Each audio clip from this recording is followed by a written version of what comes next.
Hello and welcome to The Night Feed. I'm your host, Charlotte, here to bring you some comfort, camaraderie and conversation to keep you company during, let's face it, one of the toughest parts of being a new parent, The Night Feed. Tonight's unpaid sponsor is dropping your breast pad in public. Yeah, my breastfeeding pad, slap bang onto the floor today. And it was in a really, really obvious place. So I took my baby boy to get his 12-week injections, and the nurse I had, it's quite hard to describe. She's quite cold. And I think when you go for your baby's injections, no matter whether it's your first baby or your third, it doesn't get easier. And no one wants to see their baby in pain. So it always helps when you have a really warm, kind nurse who's really oh, everything's okay, and comforting. This lady is quite young. She's fine. She does her job, all good, but there's no chit chat. It's all very cold. It's all very, bish bash bosh. And I personally like to breastfeed my babies when they have their injections, and I've never had anyone tell me otherwise, really, when I've been feeding.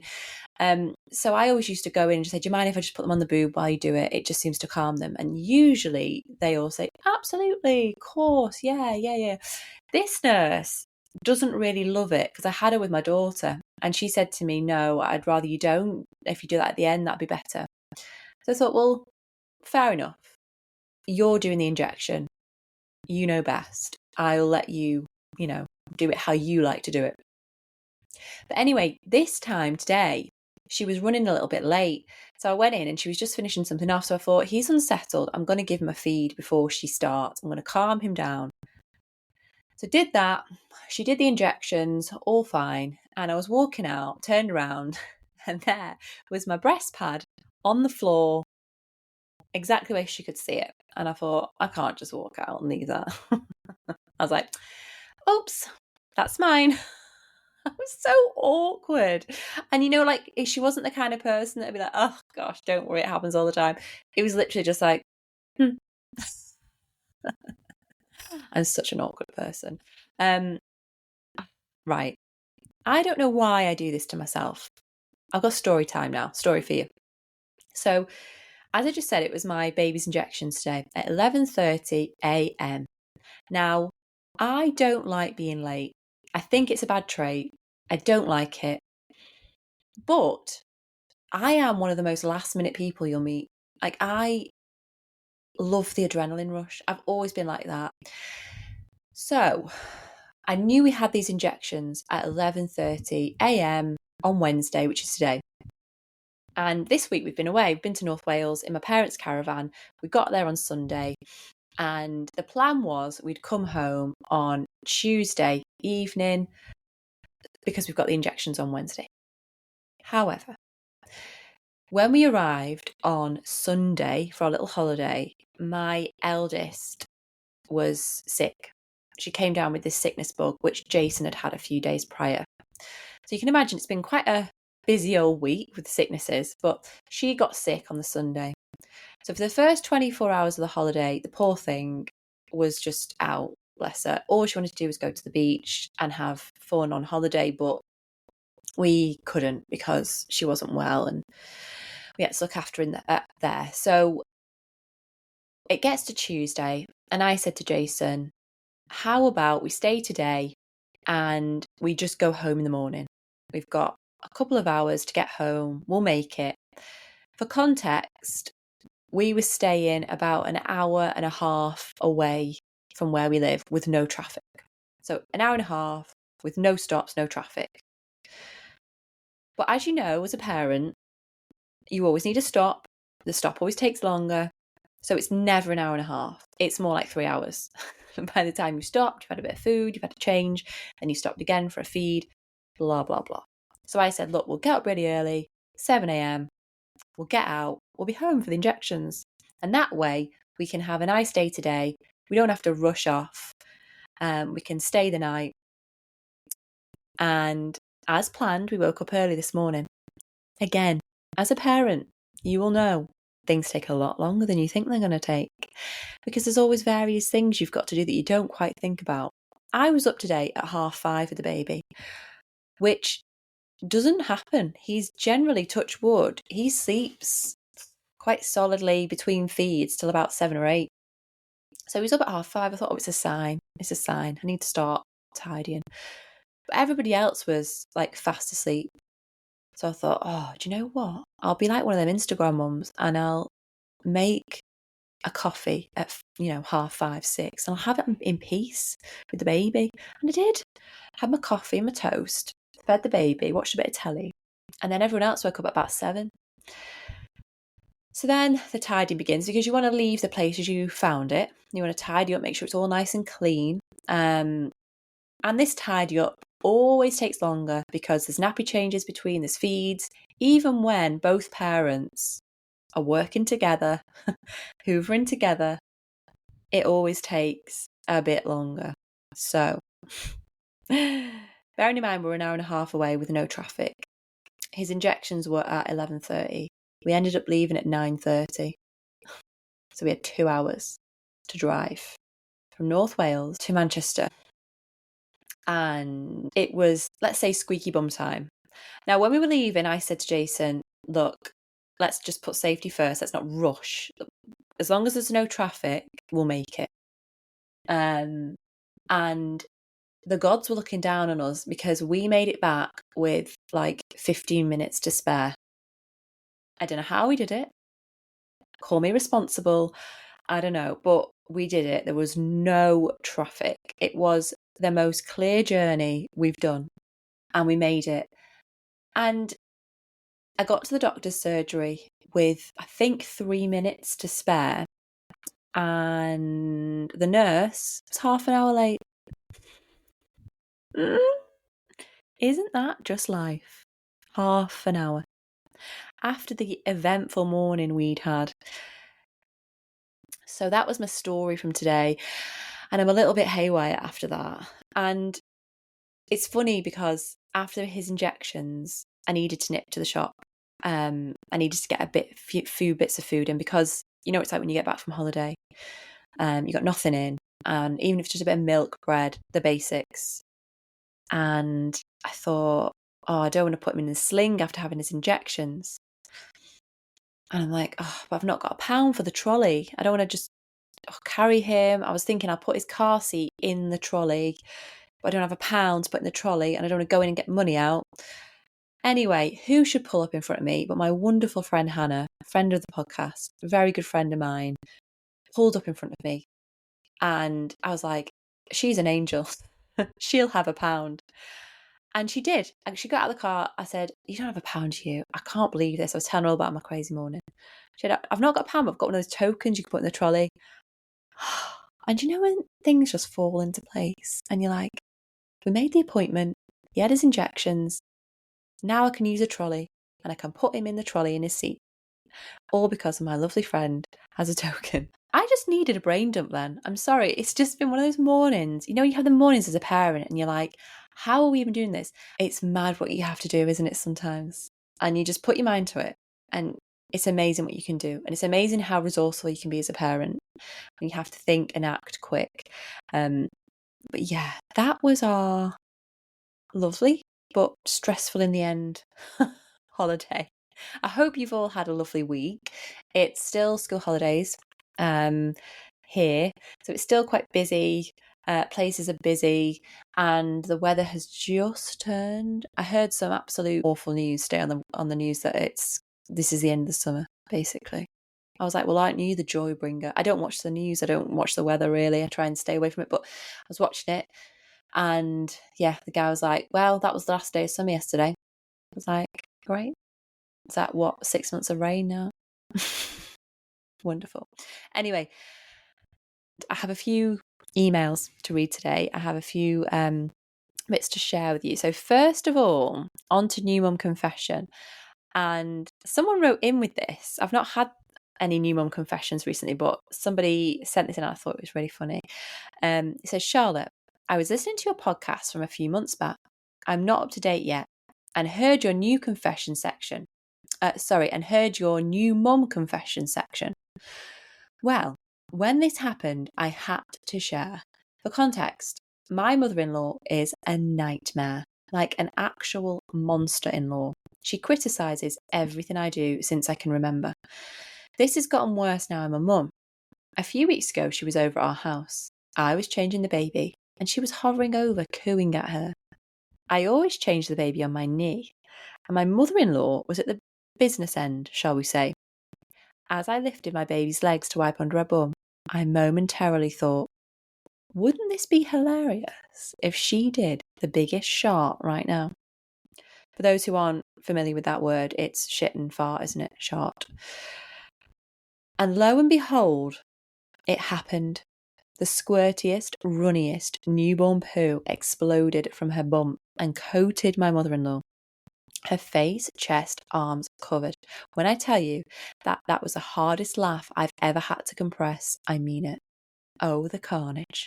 Let's just say someone was looking down on me that day. Evil laugh. Oh, wow. Oh, my gosh. And then, I mean, when a baby does a poo in that position with no nappy on, I would not want to be at the business end, shall we say. Next tonight is a post that I found in a forum. And I just thought it was quite a nice positive spin on being a new parent. Here it is. It says, what's an unexpected convenience of being a parent? I'm in the depths of sleep deprivation and need something funny to keep me going. What are things that you didn't realise were super convenient about being a parent until you became one? One thing I love is always having wet wipes handy for uses other than cleaning poopy diapers. Sticky hands from ice cream? Wet wipes. Dirty dinner table? Wet wipes. Spilled Red Bull in the cup holder? Wet wipes. Haven't been able to shower today? Wet wipes. Been there. I always have them now, and I never realised how convenient they are until I became a parent and always have them packed in the diaper bag. Love that. And there's quite a few responses. I'll tell you what mine is first. I'll tell you what my unexpected convenience about becoming a parent is. It's not worrying about crap anymore. I don't worry about any of the things I used to worry about. It's so funny how you look back and you go, God, what a waste of time. Because I, pre-babies, was a real chronic worrier. I would worry about things that never happened. They never manifested. And you look back and you think, I wish I hadn't done that. And then you become a parent and all of a sudden, all your focus is on protecting them and raising them and looking after them. And in a really great way, it eradicates any silly worries. I don't know if you're like that, but I wouldn't have said I was an anxious person. I didn't suffer with anxiety. I just worried about rubbish. And that is definitely my unexpected convenience. Here's a few more in that forum. So this person says, always having an excuse when you want to leave the function. Always. People are nicer to me and it's easier to strike up conversations. People love my baby. I don't even need to do much talking. It's nice to get some effortless, positive interactions whilst just me and the baby are out all day. That's a really nice one. And I agree. I think, especially older people, they love a new baby. I was actually sat on a bench when we were away while Jason took the girls to a toy shop. And the amount of people that walked past and either smiled or made conversation. How old is he? Oh, how is he doing? And it's just so nice. And I think if you are an introvert, having a baby on your knee definitely breaks that ice and you can make conversation with way more people. Next one is having extra storage in the pram. I dread the day I have to carry my own stuff again. Love that one. That is actually really true. Having someone else to focus on so I don't get as much anxiety anymore. Too busy taking care of my little man to focus on work anxiety or family drama. Exactly what I was kind of alluding to. Yeah, totally. This one says, no longer a newborn, but I've become the most efficient and productive at work and in life since becoming a parent. With parenting and life responsibilities, I no longer have time to waste now, so I'm able to task, manage and coordinate so much more. And I can do this all in a much shorter amount of time. I completely agree. The things I can get done in an hour now. And I think, why did things used to take me so long? So I came up here half an hour ago. I am 18 minutes through the podcast. And I've been so efficient. It's amazing. If I had to record this podcast pre-kids, I would write off a day to it. I'd be like, it's going to take me 6 hours to do the notes. It's going to take me 3 hours to record it. I'm going to have to edit it. But do you know what? I want to get this podcast out to you guys. And in order for me to do that, I can't wait around. And it's amazing how efficient you can be. And I'm sure you'll know this as a parent, when baby naps or when somebody has your baby, the things you can get done in 30 minutes. Definitely an added benefit. Next tonight is an email I have. Let me find it. It says, Sleep SOS, help. Hi, Charlotte. My son is about the same age as your youngest, born in June this year. Oh, nice. I'm breastfeeding and finding that he's still waking every hour or so to feed. He has a next to me, which I put him in, but he won't really settle. Am I doing something wrong? How do your nights look now yours is about 3 months old too? Any tips? Okay, so your baby is still waking up every hour or so to feed. Right, this is how my nights look with my first-ish, when she was very little. I would pick her up, feed her, try and get her back in the crib.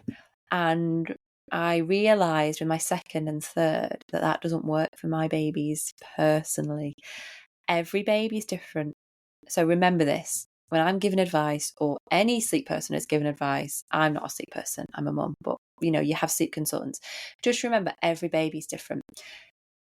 My nights right now look like this. We put the girls down at about, they usually sleep by 8:30 if they haven't napped in the day. Then I go downstairs with the baby. He comes down with us. I don't try and settle him in his cot yet. I take him down. Jason and I that's when we'll have our hour together. Sometimes turns into 2, sometimes turns into longer, and then we feel like death the next day, but that's a different topic. We have about an hour together, and I feed the baby down there, and then I hold him upright on me. And I think that tends to help his wind go down. It eases him out. And then we'll bring him up.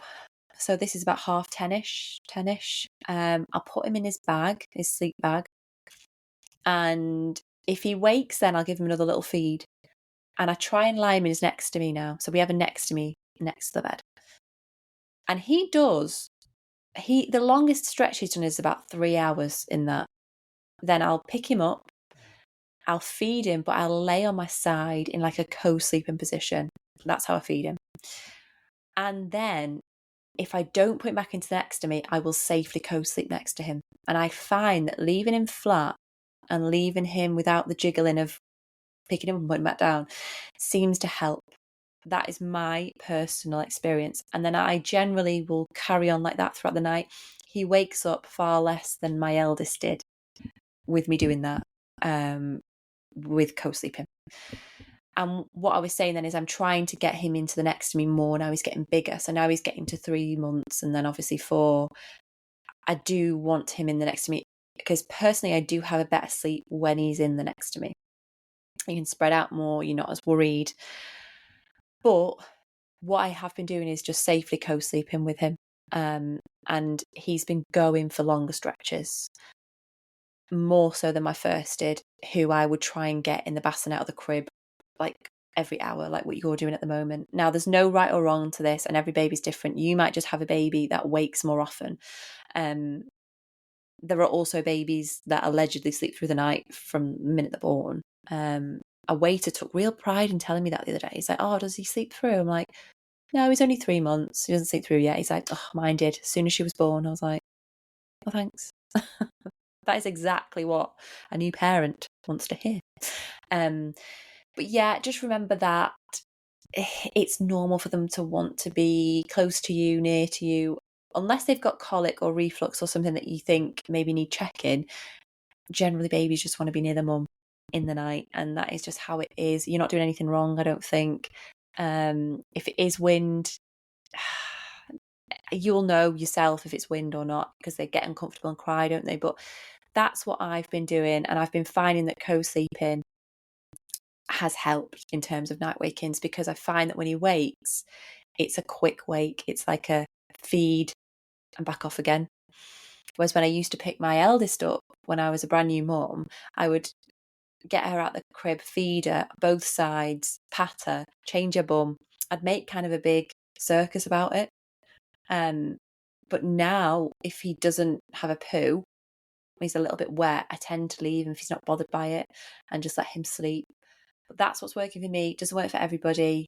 If you are going to co-sleep, like I always say, go on the Lullaby Trust website and check out I think it's like 7 steps to safe co-sleep, and it's called.